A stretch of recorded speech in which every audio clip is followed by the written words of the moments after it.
Hi friends, welcome to our channel అనుబంధాల నిలయం 18వ భాగం. ఫోన్ మోగుతుండేసరికి మెలకు వచ్చి టైం చూసింది స్వరూప.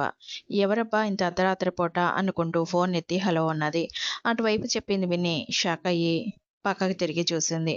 పక్కన భర్త లేకపోవడం చూసి కంగారు పడిపోయింది స్వరూప. కంగారు పడుతూ హలో అన్నది ఫోన్లో.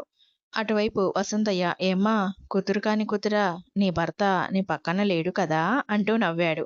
ఆ మాటకి స్వరూప, నీకెలా తెలుసు అన్నది. అయ్యో, నాకే తెలుసు తల్లి, ఎందుకంటే వాడిప్పుడు నా దగ్గర ఉన్నాడు కదా. మరి ఇట్టా చూడు, నేను స్ట్రైట్‌గా పాయింట్‌కి వచ్చేస్తా.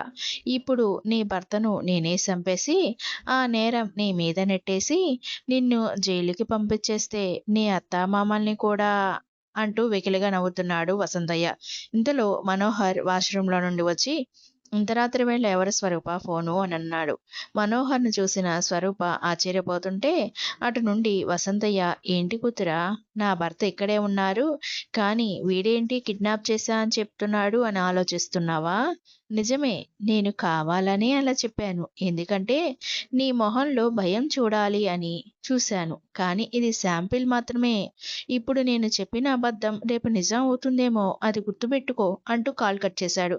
కాల్ కట్ అయ్యాక స్వరూప లేచి మనోహర్ వైపు చూసి తన దగ్గరికి వచ్చి తన మొహం నిమురుతూ, ఎక్కడికెళ్ళారు మీరు? పక్కన లేకపోయేసరికి ఎంత కంగారు పడ్డానో తెలుసా? మీ మీకేం మీకేం కాలేదుగా అని కంగారు పడుతూ అడుగుతుంది ఏడుస్తూ. అది చూసి, ఏ పిచ్చి అంటూ, ఏంటి ఈ కన్నీళ్ళు, ఇప్పుడు ఏమైందని? వాష్‌రూమ్‌కి వెళ్ళాను అంతే కదా. దానికే కంగారు పడి ఏడుస్తూ ఉండాలా నువ్వు? ఏదో శత్రువులు నన్నేదో చేసేసినట్టు ఏదో పీడకల వచ్చిందనుకుంటా. ఇక ఆ కల నుంచి బయటికి రా. అయినా మనకి శత్రువులు ఎవరూ లేరు. ఉన్నా నన్ను ఏదో చేసేంత ధైర్యం ఎవరికీ లేదు అని. అవును, ఎవరు ఫోన్ అన్నాడు మనోహర్. దానికి స్వరూప తడబడుతూ, ఆహా, అది ఏదో రాంగ్ నెంబర్ అండి. మీరు క్షేమంగా ఉన్నారు చాలు. నాకు నిద్ర వస్తోందని మంచం మీద అటు తిరిగి పడుకొని, మీకు తెలీదండి, సొంత మేనమామే మీ మీద పగబట్టారు. అక్కను అన్యాయంగా చంపేశాడు. ఎలా అయినా మిమ్మల్ని అందరినీ కాపాడుకోవాలి అని అనుకుంటూ ఆలోచిస్తూ నిద్రపోదామని చూసినా నిద్ర పట్టకపోవడంతో అటు ఇటు దొర్లుతున్న భార్యను చూసి నిద్రలో కల వచ్చేసరికి బాగా భయపడుతోంది. ఇప్పుడు దేవిగారి మూడ్ మార్చకపోతే ఇహ నిద్రపోదు, తేరుకోదు దాని నుండి, ఆ భయం నుండి అని మనసులో అనుకుని, ఓయ్ శ్రీమతి అంటూ పిలిచాడు మనోహర్. స్వరూప పక్కనే కూర్చుని స్వరూప పలక్కపోయేసరికి, ఓయ్ నువ్వు నిద్రపోలేదని నాకు తెలుసులేవోయ్ అంటూ స్వరూపను భుజాలు పట్టుకుని కూర్చోబెట్టాడు. చెప్పండి అన్నది కూర్చొని స్వరూప. ఏంటి చెప్పేది? మన పెళ్ళైన దగ్గర నుండి ఇంతవరకు అన్నీ చేశావు, నాకు ఇష్టమైనవి, నాకిష్టం వచ్చినట్టు నడుచుకున్నావు. కానీ ఒక్కటి తప్ప అన్నాడు అలిగి బొంగుమూత పెట్టుకుని. ఇది మరీ బాగుందే. ఎక్కడైనా భార్య మూతి ముడుచుకుని అలుగుతుంది అంటారు. కానీ ఇక్కడ రివర్సు. ఇలా అలిగి మూతి ముడుచుకోవటం మొదటిసారి చూస్తున్నా శ్రీవారిని. ఇలాంటి కళలు కూడా ఉన్నాయా తమరికి అంటూ నవ్వి, చెప్పండి ఏం చేయలేదు నేను అన్నది గడ్డం కింద చేయి పెట్టుకుని. నాకు ఆకలేస్తోంది అన్నాడు మనోహర్. అవునా, సరే, ఏమన్నా తేనా? పోనీ ఏం చేయమంటారు? మీకేం కావాలి చెప్పండి అని అనేసరికి, నాకు చిలకలు కావాలి అన్నాడు మనోహర్. అది విన్న స్వరూప ఒక క్షణం ఆలోచించి తనకి అర్థమైనా కూడా అవనట్టు నటిస్తూ, చిలకలా? అవెక్కడ దొరుకుతాయండి? చెప్పమా, అవేమన్నా వస్తువులా దొరకటానికి? అయినా అర్ధరాత్రి పూట లేపి చిలకలంటారు కావాలి అని. సరే, రేపు బయటికి వెళ్ళి ఓ చిలకను తెచ్చిస్తా అన్నది మనోహర్ వైపు చూస్తూ ఓరగా. సెటైర్ వేసింది చాలు, కాస్త ఎక్కువైంది ఓవర్ యాక్షన్. లేచి ఫ్రిడ్జ్లో ఉన్న తమలపాకులు తెచ్చి సున్నం, వక్క, స్వీట్ అన్నీ వేసి చిలకలు చుట్టి నాకేవ్వు అన్నాడు. నాకు తినాలనుంది మనోహర్ అన్నాడు మళ్ళీ. ఇప్పుడా? అవి భోజనం అయ్యాక కదా తినేది. నా ఇష్టం, వెళ్ళి తీసుకురా అని మనోహర్ అనేసరికి, అంటూ స్వరూప వెళ్ళి అన్నీ తెచ్చి చిలకలు చుట్టింది. తినండి అంటూ ఒకటి చేతికి ఇవ్వబోతుంటే మనోహర్ అది చూసి, ఇలా కాదు, కట్టుకున్న భర్తకి భార్య చేతితో చిలకలు చుట్టి నోటికి ఎలా అందించాలో కూడా తెలియదా అన్నాడు. అయ్యో రామా, అలాగే అందిస్తాను మహానుభావ, మళ్ళీ మీరు మూతి ముడుచుకుని కూర్చోకండి అంటూ నవ్వుతూ చుట్టూను చిలకల్ని తన చేతి వేళ్ళకే పెట్టుకుని సిగ్గుతో అంటూ మనోహర్ నోటికి అందించింది. మనోహర్ స్వరూప వైపు చిలిపిగా చూస్తూ మొదటి చిలక అందుకుని తింటూ స్వరూప చేయి పట్టుకుని లాగేసరికి మనో స్వరూప ఆ అంటూ భర్త గుండెలపై వాలి, ఏంటండి ఆ లాగటం అన్నది చిరుకోపంగా. అరే నేను తింటే సరిపోతుందా అంటూ స్వరూప వేళ్లకున్న ఇంకో చిలకను అందుకుని స్వరూప నోటికి అందించాడు. స్వరూప సిగ్గుపడుతూ తను సగం అందుకుంది.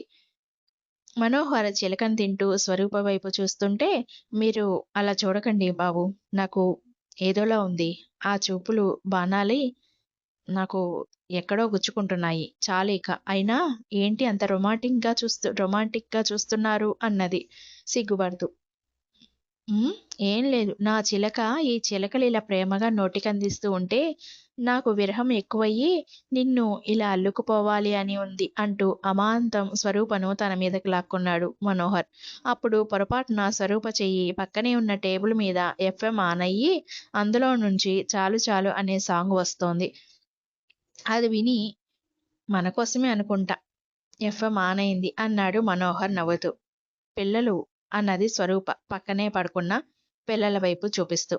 వాళ్ళు హాయిగా నిద్రపోతున్నారు. ఈలోగా అంటూ దుప్పటి కప్పేశాడు మనోహర్. అప్పటి వరకు వీరినే చూస్తున్న చందమామ కూడా మబ్బుల దుప్పట్లోకి దూరిపోయింది. కానీ వారికి తెలీదు ఇద్దరు దూరం అయ్యే రోజు వచ్చింది అని. స్వరూప కాఫీ కప్పుతో వచ్చి ఏవండి అంటూ మనోహర్ని లేపింది. ఏమిటండి అన్నాడు మనోహర్ బద్ధకంగా కళ్ళు మూసుకుని. కాఫీ తీసుకోండి లేచి, ఆఫీస్కి టైం అవుతోంది అన్నది. ఈరోజు ఆఫీస్కు వెళ్ళాలని లేదు బంగారు. ఎందుకో ఈరోజు ఇల్లు కదలబుద్ధి కావట్లేదు నాకు అన్నాడు స్వరూప చేతిలో కాఫీ కప్పు తీసుకుని పక్కన పెట్టి తనని మీదకి లాక్కుంటూ. ఆహా, అలాగా, అబ్బాయి గారు ఎందుకు అంటున్నారో నాకు తెలుసు కానీ లేవండి. ముందు లేచి త్వరగా రెడీ అవ్వండి. ఈరోజు ఇంపార్టెంట్ మీటింగ్ ఏదో ఉందన్నారు కదా, మర్చిపోయారా అని గుర్తు చేసింది. మనోహర్‌కి దాంతో ఏదో గుర్తొచ్చి, ఓహ్! యెస్ బంగారం, మర్చిపోయా, నిజంగానే మీటింగ్ ఉంది అంటూ గబాల్న లేచి టైం చూసి ఓహ్ మై గాడ్ అంటూ బాత్రూంలోకి దూరాడు. అది చూసి స్వరూప చిన్నగా నవ్వుకుంటూ అక్కడి నుండి వెళ్ళిపోయింది. స్వరూప టిఫిన్ రెడీ చేసి, మావయ్య గారు, అత్తయ్య గారు టిఫిన్ చేద్దురు రండి అంటూ పిలిచి, ఏవండి ఏవండి అంటూ అరుస్తూ ఉంది. ఇంతలో కూరగాయలు తీసుకుని వచ్చిన రంగయ్య, అమ్మా, అయ్యగారు ఇందాకే వెళ్ళిపోయారమ్మా అని చెప్పాడు. అవునమ్మా, అర్జెంటుగా వెళ్ళాలి అని చెప్పి వెళ్ళిపోయాడు అంటూ వచ్చాడు మామగారు మధుసూదన్. అవునా, టిఫిన్ కూడా చేయకుండా వెళ్ళిపోయారేంటి? నా మనసు ఎందుకో అలజడిగా ఉంది. ఏదో కీడును శంకిస్తోంది అని అనుకుని బాధగా, రంగయ్య, రేపటి నుండి నీ భార్య రంగిని పనిలోకి రమ్మని చెప్పు అని చెప్పింది. అది విన్న రంగయ్య సరేనమ్మా అన్నాడు సంతోషంగా. ఏం లేదు మావయ్య, రంగయ్య భార్యకి ఇంట్లో ఏమీ తోచడం లేదట. అందుకే తను కూడా వస్తా అని అన్నదట. ఆ విషయం రంగయ్య నిన్న చెప్పాడు.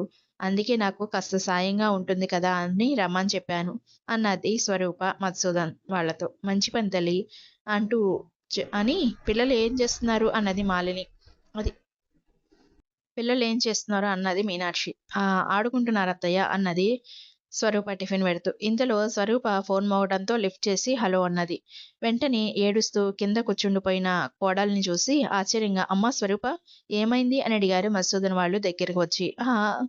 అది అది ఆయనకి యాక్సిడెంట్ అయిందట మావయ్య అంటూ ఏడుస్తూ ఉంది స్వరూప. అది విన్న మధుసూదన్ వాళ్ళు ఆశ్చర్యపోతూ, షాక్ అవుతూ, ఏమిటమ్మా నువ్వనేది? వాడికి యాక్సిడెంట్ అయ్యిందా? ఎక్కడ? ఎప్పుడు? అని అడిగారు ఇద్దరు కంగారుగా. ఏమో మావయ్య, ఎవరో ఆయన్ను హాస్పిటల్లో చేర్చారట అంటూ లేచి, నేను హాస్పిటల్‌కి వెళ్తున్నా అంటూ వెళ్తుంటే, అమ్మా స్వరూప, ఆగు, మేము కూడా వస్తాం అన్నారు మధుసూదన్, మీనాక్షిలు. లేదు మావయ్య, వద్దు. అత్తయ్య, అసలే మీ ఇద్దరి ఆరోగ్యం కూడా అంత బాలేదు. నేను వెళ్తాను. మీరేమీ కంగారు పడకండి. ఆయనకేమీ కాదు అని చెప్పి అక్కడే ఉన్న రంగయ్యను పిలిచి మావయ్య వాళ్ళను జాగ్రత్తగా చూసుకోమని చెప్పి పిల్లలనిద్దరిని తీసుకుని హాస్పిటల్‌కి వెళ్ళింది స్వరూప. హాస్పిటల్‌లో రిసెప్షన్ దగ్గరికి వెళ్ళి ఎక్స్‌క్యూజ్ మీ, ఇంతకుముందు యాక్సిడెంట్ అయిన ఒకరిని అని అడుగుతూ ఉంటే, అక్కడెందుకు అడుగుతున్నావు కూతురా అనే మాట వినిపించడంతో వెనక్కి తిరిగి చూసింది స్వరూప. అక్కడ ఎదురుగా వసంతయ్యను చూసి, నువ్వా అన్నది. హా, నేనేనమ్మా అన్నాడు వసంతయ్య. నువ్వెందుకొచ్చావు అంటే అంటే అన్నది కంగారుగా స్వరూప. సారీ తల్లి, నిన్నే చెప్పాను కదా నీకు. నిన్న అబద్ధం అయ్యింది. రేపు నిజం అవ్వచ్చు అని. నువ్వే సీరియస్‌గా తీసుకోలేదు. జాగ్రత్త పడలేదు. ఏం చేస్తాను చెప్పు? నేను చెప్పింది చేయకపోతే నువ్వు ఫీల్ అవుతావు కదా మరి. నాకేమో చెప్పింది చేయటం అలవాటాయే అన్నాడు వ్యంగ్యంగా వసంతయ్య. ఆ మాటలు విని అయ్యో! అంటూ ఏడుస్తూ రేయ్! ఏం ద్రోహం చేసిందనిరా? నా కుటుంబాన్ని ఇలా ఎందుకురా? నా భర్త నీకు ఏం ద్రోహం చేశారురా? ఆయనకేమన్నా అవ్వాలి? నిన్ను ప్రాణాలతో వదిలిపెట్టను. నాలో అపరకాలిని చూస్తావు అంటూ వసంతయ్య కాలర పట్టుకుని లాగుతూ అన్నది స్వరూప కోపంగా. వసంతయ్య స్వరూప చేతులు విసిరికొట్టి ఏయ్! ఇన్నాల్టికి నా పగ తీరబోతోంది అంటూ గట్టిగా నవ్వుతూ ఉంటాడు. ఇదంతా కూడా దూరంగా నించుని చూస్తున్న ప్రతాప్‌ను చూసి ఓహో! ఇందులో నీ హస్తం కూడా ఉందన్నమాట. ఒకరేమో పగ తీర్చుకోవాలి అని, ఇంకొకరు మా ప్రాపర్టీలన్నీ సొంతం చేసుకోవాలి అని బానే పన్నాగాలు పన్నుతున్నారు అని మనసులో అనుకుని ఒక క్షణం ఆలోచించి ఎలా తీరుతుంది బాబాయ్? ఆయన లేకపోతే మా ప్రాపర్టీస్ అవి మీకు దక్కవు కదా! ఆయనే కాదు నా అత్త, మావయ్య కూడా వీళ్ళు ముగ్గురు ఉండాలి. మొత్తం నా పిల్లల పేర మీద ఉన్నా వారికి మైనారిటీ తీరినా 22 ఏళ్ళు వచ్చే వరకు హక్కు లేదు. ఆ తర్వాత కూడా హక్కు వచ్చినా వీరి ముగ్గురి అనుమతితోనే వారికిష్టమైన వారికి ప్రాపర్టీస్ అన్నీ సొంతం చెయ్యొచ్చు. అంతేకాదు బాబాయ్, ఇంకో విషయం కూడా ఉంది. వీరి ఐదుగురికి అంటే నా భర్త, అత్తయ్య, మావయ్యలకి, నా పిల్లలకి వీరిలో ఏ ఒక్కరికి కూడా ఏమన్నా అయితే అంటూ ఆగింది స్వరూప. ఆ! అయితే వారికి సంతాప సభ ఏర్పాటు చెయ్యాలా కూతురా ఏంటి? ఆ? అన్నాడు నవ్వుతూ వ్యంగ్యంగా వసంతయ్య. హ్మ్.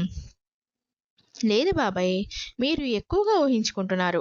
అసలు విషయం ఏంటి అంటే, వాళ్ళల్లో ఏ ఒక్కరికి ఏమైనా అయితే మిస్టర్ ప్రతాప్ ఉన్నారు కదా! మా శత్రువు. ఆయనదే పూర్తి బాధ్యత. మాతో శత్రుత్వం ఉండటంతో వారికి హాని చేశారు అని పోలీసులు అతన్ని అరెస్ట్ చేసి సాక్ష్యాలతో సహా కోర్టుకు తీసుకెళ్తారు.